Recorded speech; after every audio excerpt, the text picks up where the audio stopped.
Hello beer tubers and welcome to yet another beer review with me, Peter the Master of Hobbits. Today joined by Jakob the Lone Malts. And today guys we're going to be looking at another port brewing beer. This is the Port Brewing Shark Attack Double Red Ale. On 9%, brewed with Centennial and Cascade. That was it, wasn't it? Yeah, some crystal malt. Yeah, a lot more crystal malts. Fairly fresh for having it in Denmark. I think it was from March. So that's kind of fresh. But not as fresh as like the IPAs we got at, or well, the one I like Wipeout I reviewed recently. That was like almost only 2 months old. So Yeah. But oh well, that's how it is here. But red ales can usually stand on their own without the hops. But we have already kind of semi-reviewed this in an on-the-road vlog where we were really drunk. It was a super old bottle. And we can't remember much. Yeah, so it should be fun to try this again. So yeah, let's dig into it. Alright. So we got the Shark Attack Double Red Ale board, and it definitely looks like an Imperial Amber Ale, something along those lines. It's what, ruby red or dark copper? Dark copper, almost mahogany, kind of light mahogany. Nice little beige head on there. Let's check out the aroma. A lot of piney and citrusy hops, but a decent like malt backbone, but it smells really bitter. Very bitter. Kind of like that. It reminds me of something along the lines of Arrogant Bastard. Yeah. But not as intense, maybe. But with a kind of like a really solid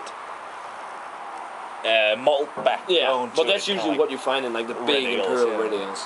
So but yeah. Yeah, like caramel, toffee. Yeah. But then on top of it, you get the traditional West Coast IPA kind of hops, the grapefruit, sweet citrus fruit kind of nuances. Kind of fresh hop leaf pellet thingy kind of. Piney a little too. Yeah. It actually smells really nice because when we had it the last time, it was just a caramel bomb. Can't remember it. I think it was something along those lines. But want to give it a taste? Yeah, it's on 9% by the way. I think I said that. I don't think so. I don't care. But big beer. Cheers.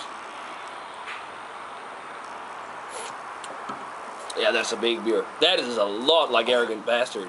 Wow. Not as intense. Wow, it's a big malt backbone with a lot of bitterness. Yeah, but it kind of like, it doesn't take you by surprise, kind of. Yeah, no, it's not as like the sweet barley wines. Wow.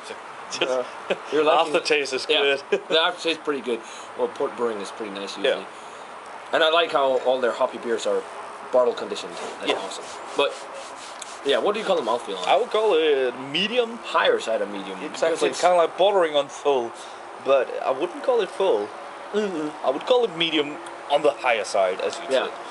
But really nice, big malt backbone, like in American Strong Ale or Double Red Ales. A lot of caramel, toffee, sugary, slightly syrupy notes. Yeah. But then to back that up, you get a buckload of hops. Yeah. Like a lot of grapefruit, kind of sweeter, slightly sweeter citrus fruits, but also a lot of pine for a West Coast IPA. And pine, and slightly earthy. Yeah, a little.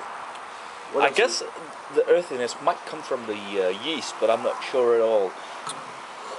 No. It might be the Centennial hops as well. But it's really nice. The kind of, it is almost like a lighter barley wine, if you can say that. It's got the red ale or amber ale flavors, or American Strong Ale, what do you want to call it, flavors, but backed up with this big hop presence, which is nice. And you don't taste the 9%. It's got, no, not at all. And it's got a really big bitterness too. Yeah. It is very bitter, which works well with the sweetness from the hops. Exactly, kind of balances this out. Yeah, it's actually really nice. And surprisingly drinkable for the bitterness, ABV, and kind of sweet malty flavors. I dig the components in there. Maybe a little bit of a breadiness, almost like a spicy rye. Kind of flavor too. It's kind of like the malt thing, But I guess in the long run, if I had to down it's a share. Of this, because it's both really bitter and a big malt beer, as sweet and so a share for sure. But I think it's a great. I'm gonna go straight up 90. I really like it. It's great stuff. Yeah, I'm gonna go a little higher and go 91. So like it's really nice. Well.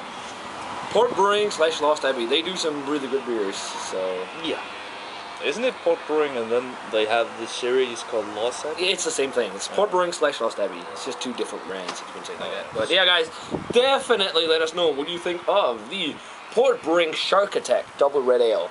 What do you think of this one? I think it's really good. So, and he does too. So, yeah, guys, remember to comment, subscribe, check out the Facebook fan page and Twitter, and we're gonna say cheers. Cheers. And we're gonna see you guys in another beer review.